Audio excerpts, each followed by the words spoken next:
CBC Evening News.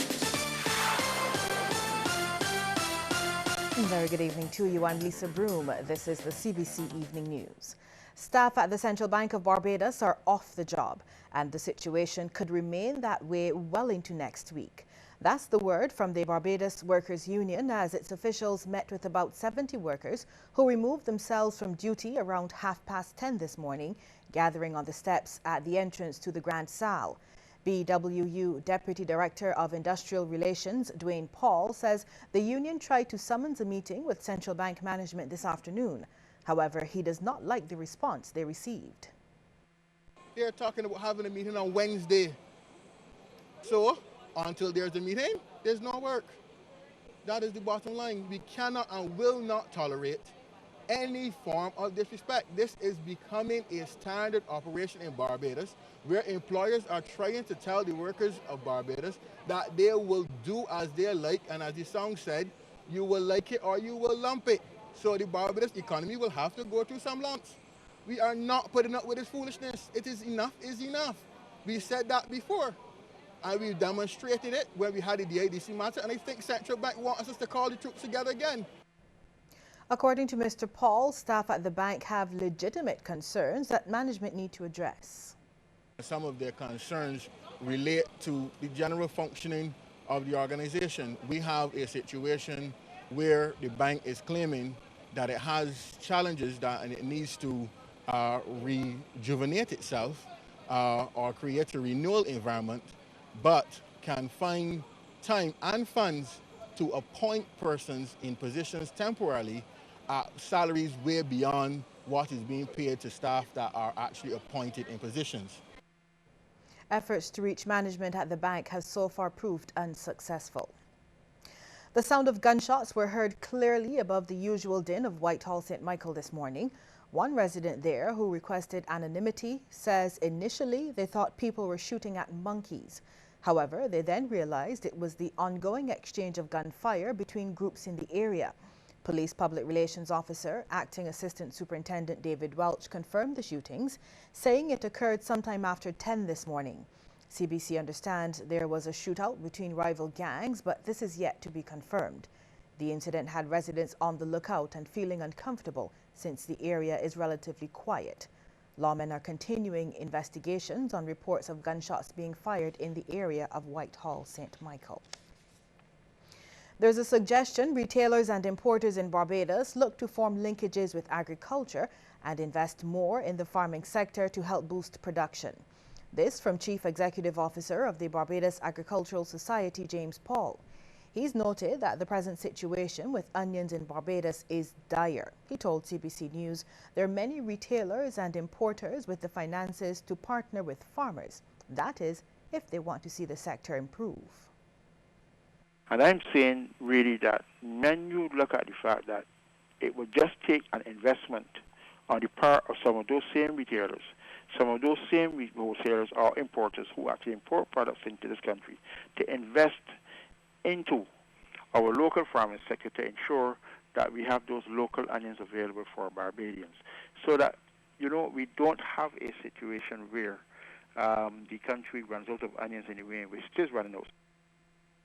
The chief executive of the BAS says about 2 million kilograms of onions are being imported, while only about an acre are planted locally. He says this need not be the case. Mr. Paul adds that farmers have the desire and ability to supply the quota of onions needed for local demand. However, in many instances, the capital investment capacity is lacking.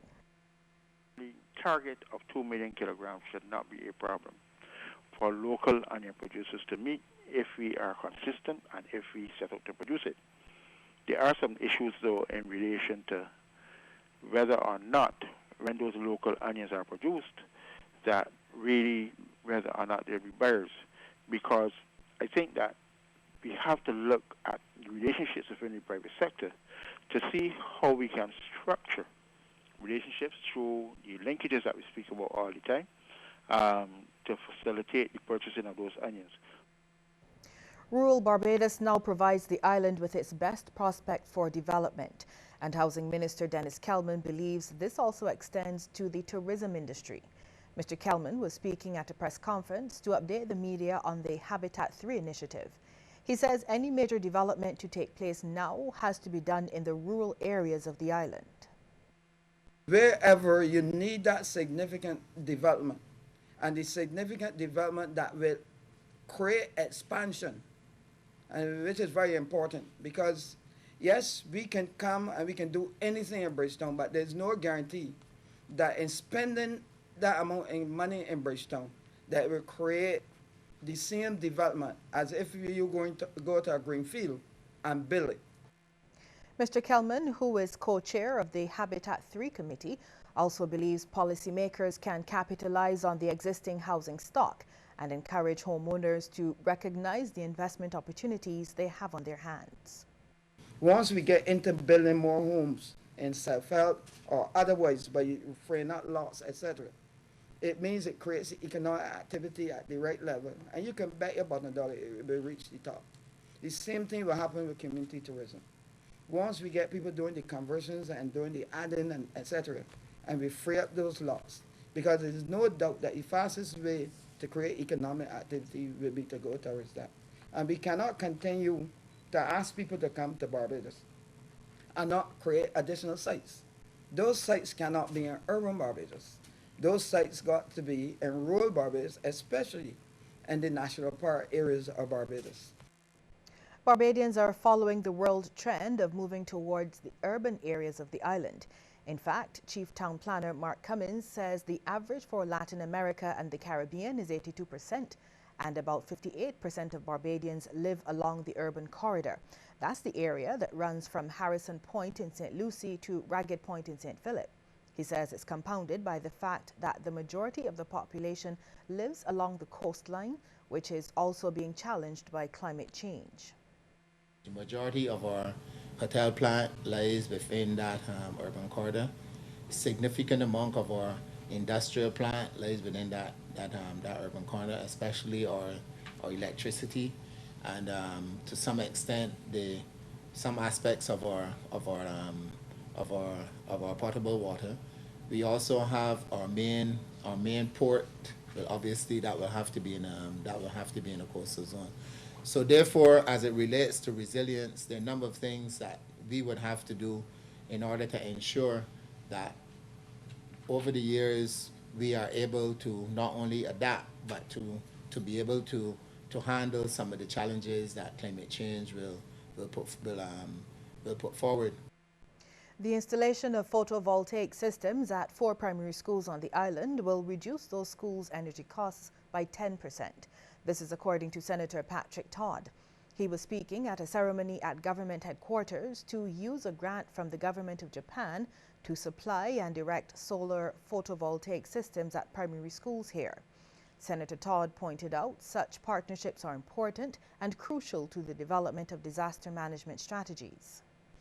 In an attempt to mitigate the effects of climate change while reducing our dependency on fossil fuels, the government of Barbados is committed to pursuing developmental projects in the areas of sustainable energy. Moreover, the goal is to partner with stakeholders in various sectors to promote energy projects that create synergies with the environment, disaster risk mitigation, health, and education. Second Secretary of Economic Cooperation in the Embassy of Japan, Takafumi Yura, says these photovoltaic systems will benefit the schools. The systems were installed at the Charles F. Broome, Good Shepherd, Grantley Prescott, and Luther Thorne primary schools over the course of a year. With these recently installed photovoltaic systems, each recipient school seeks to benefit significantly as it reduces the level of energy consumption with an environmentally friendly power alternative. Students will now have the opportunity to develop their knowledge and understanding of renewable energy. The remnants of Tropical Storm Grace dumped heavy showers on Barbados today. The rain caused settlement of water in some areas along the roadways, forcing traffic to a standstill, creating traffic jams. It made getting into and out of the city a nightmare this afternoon. We'll have more on how Grace will continue to affect us later in the weather news. And we'll have more news in just a moment, but first we want to get your take on this question. Should we put more photovoltaic systems on government buildings to reduce energy costs? Text yes or no to short code 8111. We'll have the results at the end of the news.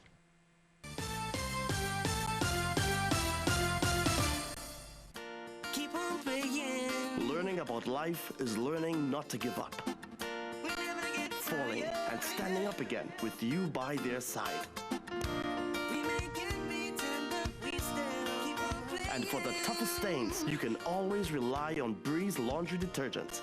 Breeze, with the extra power of pre-treaters, removes the toughest stains, even in a quick wash. Keep on playing. Breeze, unbeatable on the toughest stains. Distributed by Massey Distribution. It's the flavor that's loved by almost everyone, and everyone should be free to enjoy it. That's why Byko is introducing Diabetic Delight in delicious chocolate flavor. So go on, indulge yourself in this guilt-free and healthy choice. Byko Diabetic Delight ice cream is also available in mango, vanilla, and strawberry from retail stores, Byko Mobilers, and the Byko Direct Outlet. I don't know why my son would ruin himself with alcohol. Breaks my heart. I don't understand why this is happening. My therapist recommended Al-Anon family groups. I didn't want to go to Al-Anon, but I'm glad I went. Is someone's drinking breaking your heart? You might be surprised at what you can learn in an Al-Anon family group from people just like you. Call 1-888-4-AL-ANON or go to alanon.org.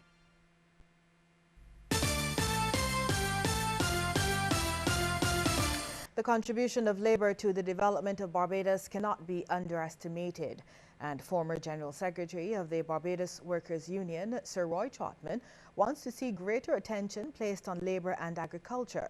He sees the two as important in moving the country forward. Sir Roy is of the view that for Barbados to fully understand the role of labor, it has to go back to the days when there was a Commissioner of Labor. We have to examine the tasks that were given to administer the laws relating to the use of labor in the creation of wealth. Notice how I put it, to the use of labor in the creation of wealth. And if we lose sight of the importance of the creation of wealth, then we are going to lose sight of the value of the administration of labor. Sir Roy was one of the panelists at a discussion which formed part of the Labour Department's return to Queen's Park. The topic, the Labour Department, its role and impact. Retired industrial relations practitioner Edward Bushell says Barbadians understand the role of the Labour Department. One, he says, that has changed over the years. From dealing with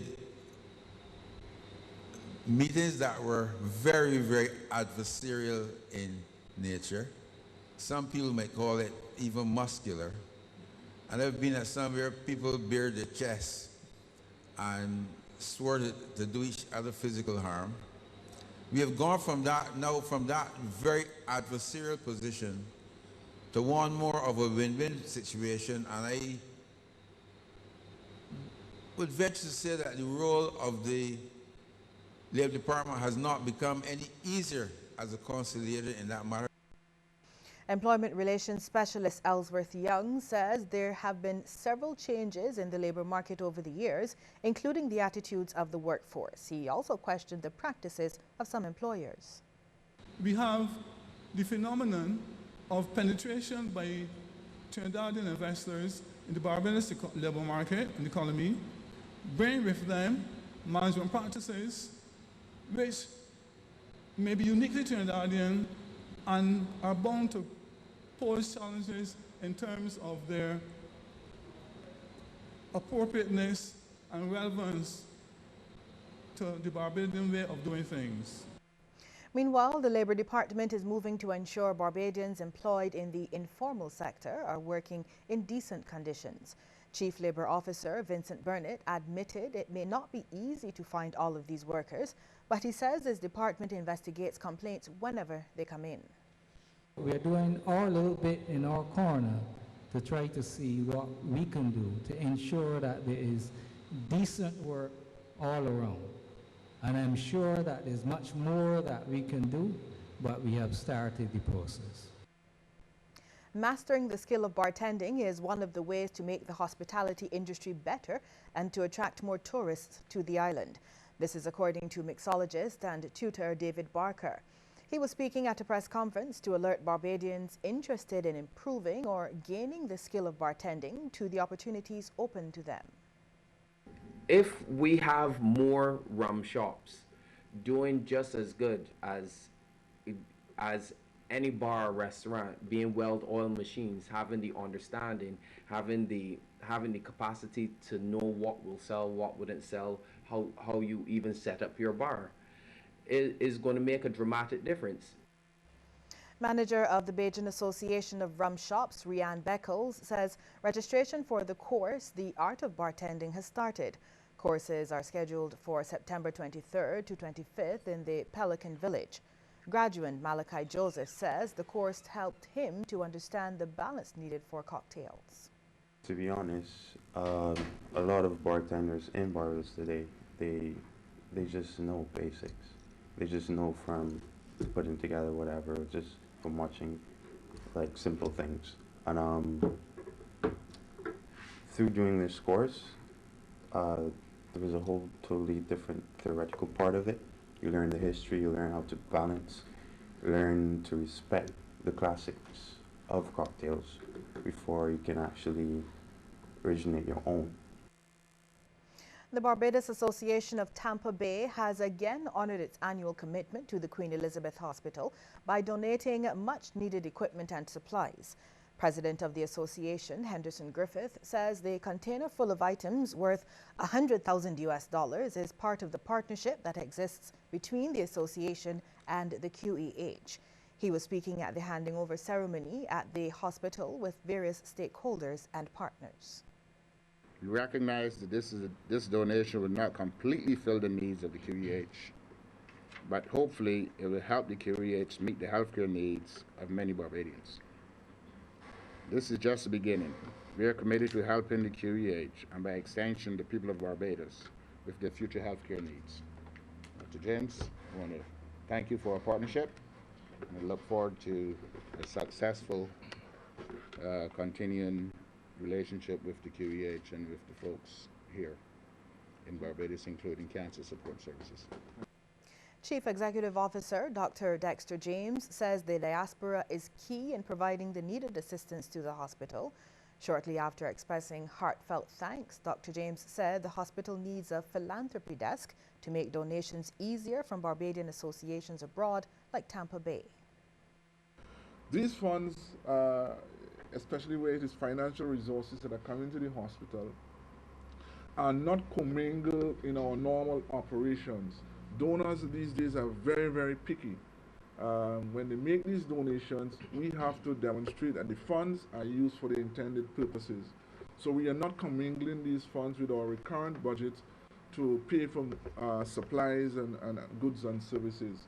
We've set up a separate capital sinking fund where any cash donations are placed into this fund for the benefit of the hospital, mainly for capital expenditure.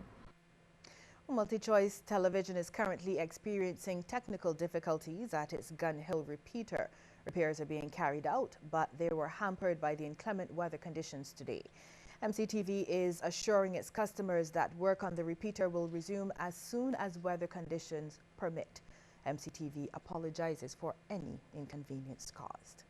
Well, still to come, a look at some of the stories making headlines across the region. But first, a reminder that we want to hear from you on the question: should we put more